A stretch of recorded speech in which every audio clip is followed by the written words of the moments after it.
This is really episode 100. Yeah. Mhm. I feel like we should have done something. Maybe I'll put some balloons on Yeah, I the could have wore thumbnail or my something. my But blue shirt today. I don't know. So, yeah, real exciting around here. What happens when all of your hosts are male? mm. Nobody remembers. Yeah, yeah. Nobody's that sentimental. All right, welcome to episode 100 of Farm to Market. This is the show where participants only get 5 minutes to state their opinions, and the person with the most tempting wins, but there are no prizes. Today we are talking about new millionaires, how close the 2024 elections will be, living paycheck to paycheck, dumb money, and sign stealing. All right, so based on the latest estimates from the Federal Reserve, there are around 16 million American households with a net worth of $1 million or more. That's up from fewer than 10 million. That's up from fewer than 10 million millionaire families in 2019. Yeah, the article we read seemed to indicate that a lot of these millionaires are from their it was kind of a slow wealth. They saved, they worked hard, they just built their wealth. But where do you think between 2019 and now, what do you think attributed to the almost 6 million more new millionaires over the last like 4 years? Well, I think you can thank COVID for this. The key is net worth here. So I think a lot of people have the idea that when somebody's a millionaire or a billionaire, they have like a swimming pool in their house full of dollar bills and gold coins, like Scrooge McDuck. But in reality, most millionaires and billionaires are millionaires and billionaires on paper. They don't have huge piles of cash. They have stuff that's valued at that market price. So like Elon Musk, for example, he doesn't, well, maybe he does, but I don't think so. He doesn't have like $100 billion in cash in a vault in his house. He has Tesla shares that are valued in total at those values. So for the average household, though, what do they have that would appreciate that much in value? Well, the two big things are either their houses or their retirement accounts. So if you look from April 1st of 2020 to today, the S&P 500 total return index is up 88%. So if you didn't panic and sell, and if you even, dollar cost averaged, so bought more shares at a discount, you've probably done really well over the last 3.5 years. And second, assuming you don't live in one of the few dozen major metros, if you live in the suburbs, a small mid-sized town, or somewhat rurally, your house is probably appreciated a lot, even without interest rates. Just ask people in this area, looking at the values of their homes doubling to tripling over the last 3 or 4 years. That in and of itself would be enough to make somebody with a $300,000-$400,000 house all of a sudden a millionaire on paper. So, and at the very end of this article, they had like one sentence about home values, and it's like, you should have written about this, because I'm pretty sure that plus people who already had a few $100,000 in retirement accounts and maybe a house that was prior to COVID valued at like 300,000-400,000, those people are millionaires now. Yeah, you said it well, Alex. These millionaires, they came from inflation. Inflation was mostly a result of the Fed injecting trillions of dollars into the economy in 2020 and in 2021. So prices went up during those years. So like Alex said, if you own assets, you had real estate, you had investment accounts, or even vehicles, it didn't take long for your net worth to double or triple. And those that were towing the line between not being a millionaire or not having $1 million net worth to having $1 million net worth, it didn't take long for them to have that $1 million net worth. So pretty much just inflation is probably the biggest driver in having more people with $1 million net worths. When governments print $6 trillion and dump it into the economy without a corresponding increase in productivity in the gross domestic product, you can expect asset prices to go up. And that's exactly what happened during the COVID pandemic, is that the government just flooded the market and the economy with cash, but there was no corresponding increase, because it wasn't like workers were working harder and longer and smarter, they were at home. So in order to appease people for having to stay home and not go shopping or go to ball games, they gave them money with nothing backing it up. Well, the people who already own stuff like houses and stocks, all that cash flowed to the asset prices of those assets. And that's kind of what happened, is it just pushed 60% more people into the millionaire column. But I can tell you, I talk to these kind of millionaires all day long. They don't feel like millionaires. They feel exactly the same. And to a certain degree, they feel like we're in the dark ages because they're seeing a reduced level of human flourishing because everything's way more expensive than it was, significantly more expensive than it was prior to the government dumping this much cash into the economy. Yeah, Joe made that probably the ultimate point, but the biggest reason, number one, is real estate. Everybody had more cash, so they went out and they bought real estate in a different state, or they upgraded or changed or something like that. So the biggest, the biggest contributor to this, I would say, is for sure real estate. And you're right, it's not like there's more electricians, out there, like, because you can't, it's hard to get an electrician or somebody to come fix your fridge. So it's not like, everybody's being more productive. You're right. So real estate was the number one driver, and basically that pushed up everybody's home price. And everybody has, so, and then we basically just inflate the value of it. So, and the article was like, everybody like scrimped and saved, and this is the result of like years of like saving and hard work. I completely disagree. I don't think that's at all. Real estate would be the number one driver for sure. I will end on this. Drew handed these out like candy a while back. I found it. I still have it. Hopefully everybody can see it. There was a time in Zimbabwe when everyone was billionaires and trillionaires. So this is a $1 billion Zimbabwean banknote. I think there's the trillion or something. Yeah, there it is. 100 trillion. Or 100 trillion, yeah. So somebody out there was a quadrillionaire. Yeah. This bought you a cup of coffee. No, wait. So you can buy these on Amazon now, but at a certain point, being a millionaire doesn't mean a whole lot when this is reality. Yeah. Wait, are you a trillionaire, Drew? I'm a multi-deca trillionaire. Okay, I'm just a Zimbabwe billionaire. So you're holding out on me.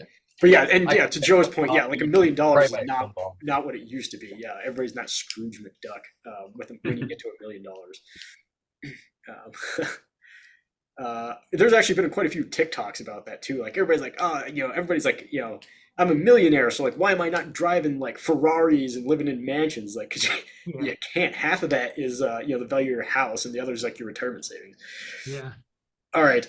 All right, let's move on here. Okay, so the two parties, Democrats and Republicans, are heading neck and neck into the races next year to control all three levers of the elected powers in Washington: the House, the Senate, and the presidency. This isn't often the case. Until 1995, Democrats held the House majority for 40 years with an average margin of more than 80 seats. They won the Senate majority in 1954 and retained it until the 1980 election. This year, Democrats hold the Senate and the Republican majority. This year, Democrats hold the Senate and the Republican majority in the House are both at risk, while polls point to a close race for the White House. So how close? I mean, do you think the article is indicating that it's going to be a razor thin margins in the 2024 elections? How close do you think it actually will be?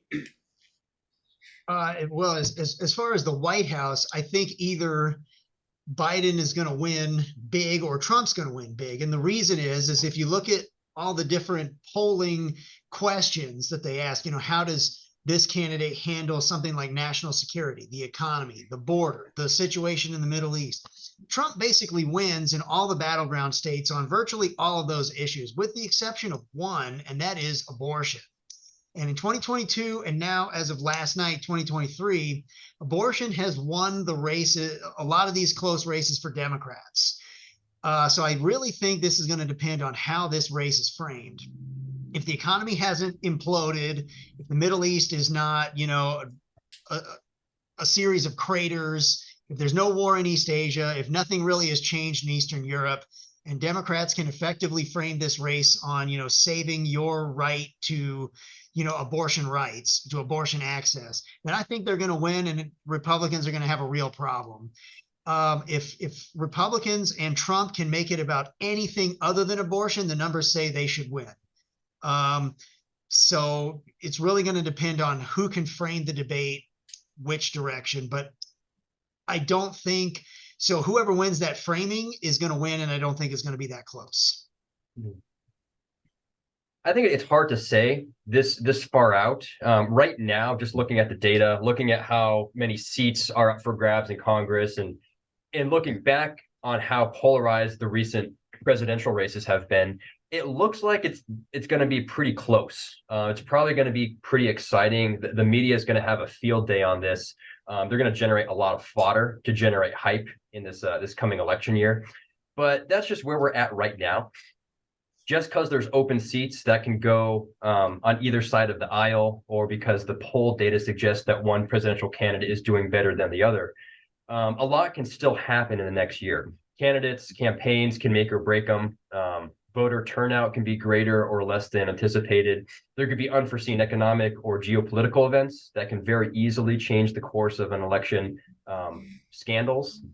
We have one presidential candidate that is that's not foreign to them, or new information about the candidate that could change the way they're doing. So I guess my point is, it looks like it's going to be close now, but whether it will remain close is to be determined.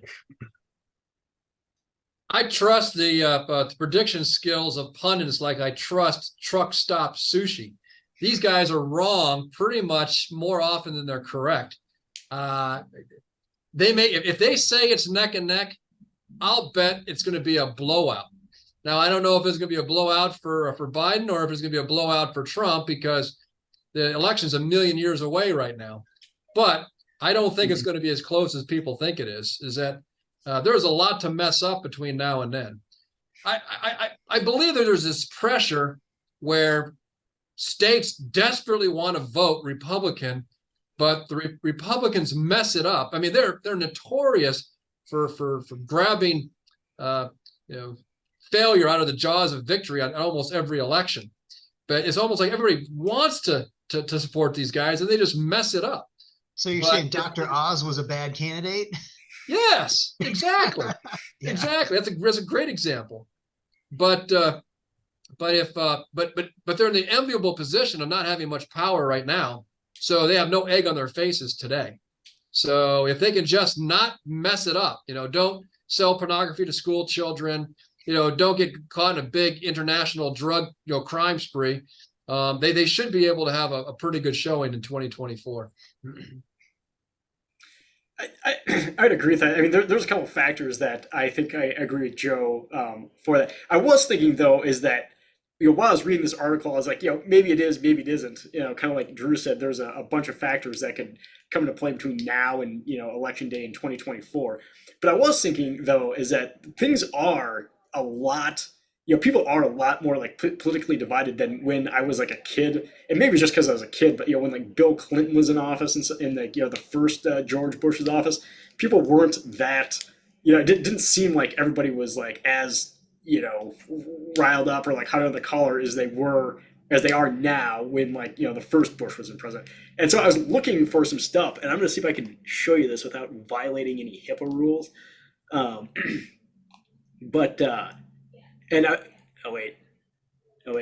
Shoot. I want to see if I can.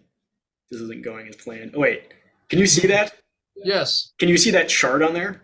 Yes. Okay, because for some reason I can't see what I'm looking at. But I was kind of like, it seems like everybody's like more politically divided than they were when I was a kid. And this chart from the Pew Research that goes through 2022 seems to indicate that as well, where that zero, I don't know if you can see my mouse on there, but there's like zero, which is like, kind of like the starting point back in the 1970s. And you can see that they especially on the Republican end, are more conservative, and Democrats are slightly more liberal than they were back in the 1970s. And the person who wrote that article So I was like, so that seems to be true. And then, I was like, why would that be? Because if they're more politically divided, that I would think that means a more, contentious election. And so I guess so peer research seems to support that. The guy who wrote this article seems to think that it has to do with geographical and demographics, like of basically like Southern, House and Senate seats. And basically was saying is that in the 1970s, the most conservative Democrat was more conservative than like the most liberal Republican, whereas like today, they're further to the left. And he's saying that there's more racial minorities that that make up those Democratic seats, and that makes them more liberal. So that's at least his theory on like why that would be. But just based on looking at this, people are more politically divided. I would say that's evidence for a more contentious 2024 election. All right. Okay. So moving on here. So CNBC reported that 62% of Americans are living paycheck to paycheck. When they say paycheck to paycheck, does it sound as dire? Do you think that's as dire as they make it seem? Because the statistics, or do you think the statistics are hyperbolic? And this article from Fee, obviously his slant was that he thinks that when they say 62% of Americans are living paycheck to paycheck, he thinks that's kind of overblown. What do you think? Yeah, when reading the article and comparing it to other statistics, you do have to wonder, what are people considering? Like, it would be difficult to make make it for another paycheck if I missed one. And that was kind of their whole point. I like looking at other stats, like about 1 in 5 adults have zero savings of any kind. That to me is a more accurate representation maybe than how hard is it for you if you miss a paycheck. Around 60% of Americans say they would have to borrow money to cover an unexpected like $1,000 expense.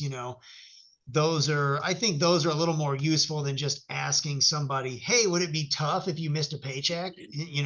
Yeah, probably. So I guess a lot of these statistics are just, you could debate the semantics of the questions they're asking and how much belt tightening each household could realistically do. I tend to think households could belt tighten a lot, even though it probably doesn't feel that way to many of them. So yeah, I guess I would say it's probably exaggerated, but there still are probably a lot of people that would have a real problem if they missed a paycheck. Yeah, I think it's exaggerated. I think it's way blown out of proportion. The article explained that CNBC's survey asked the respondents, like Alex said, how difficult it would be to meet their financial obligations if their paychecks were delayed for 1 week. Well, we really have to define what difficult means. For one person, difficult might mean that they're one paycheck away from the poorhouse. For another person, difficult might be that they have to cut back a little bit that week. Maybe they have to save less that week, or maybe they have to dip into their emergency funds to keep them going. Me, for an example, I have a zero-based household budget, so every single penny is accounted for every single month. So if I missed a paycheck, yeah, that would be difficult. My budget would be absolutely impossible because it operates on a paycheck. Now, I would just dip into my emergency savings by design. But if I were filling out that survey, yeah, my budget wouldn't work with a paycheck. So I think it was skewed heavily. Unfortunately, yes, some people do live on the extreme end of that living to paycheck by paycheck example. But I think those particular cases are far less than the numbers reflect in this particular survey. I disagree with the first two gentlemen's remarks. I think it's more accurate than you give it credit for. And I'll tell you why, is that we have simple IRAs on the books here with our office. And how many of our non-owners, but the employees who participate in those simple IRAs have simple IRAs 2 years after they leave the firm?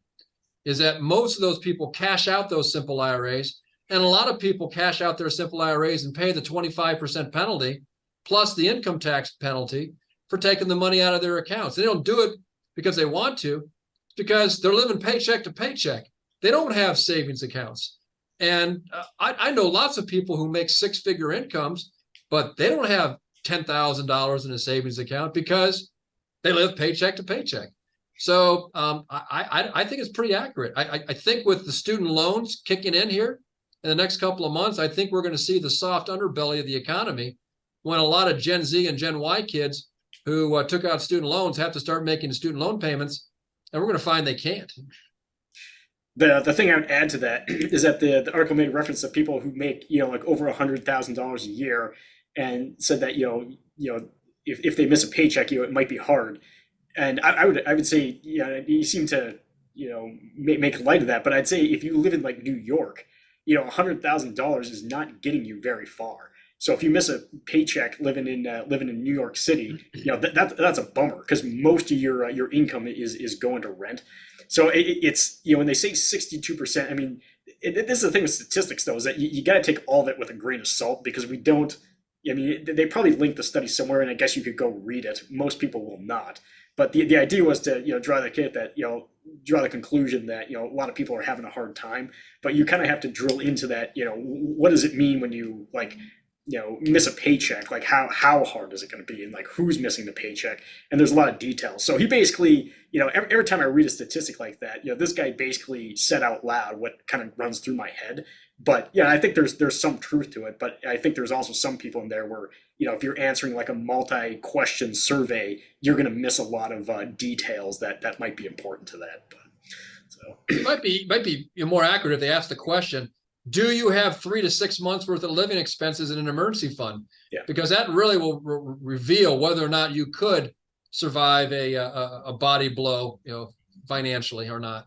Yeah. Well, yeah, also, how far above or below your means do you live? Because I think most people, they match their expenses exactly with their paycheck, where maybe they could afford to live a little bit below that and put some money in the bank. So if their paycheck goes away, then every single penny goes away. That's not a good place to be. Yeah. Remember when the Balkan oil fields exploded, and we had all those clients who were getting on airplanes and flying twice a month over to Williston, North Dakota, and they were making $180,000, $200,000 a year.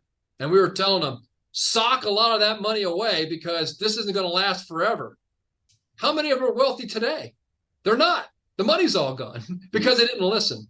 So I think that we're tainted because we see people who have money, but there's a lot of people out there that we never see because they live paycheck to paycheck.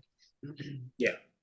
I still refuse to believe that 78% of the population is just a paycheck away from the poorhouse. I mean, you feel like folks can cut a lot of things. Obviously, you have to keep your four walls going, but is it that bad? I hope it's not. I really hope it's not. I don't know if it's the poorhouse, but I think the stat that says 60% of Americans can't self-fund $1,000 unexpected bill. I mean, that's a more specific question. If that's what they're saying, then I guess that's shows how dire a lot of people's financial straits are.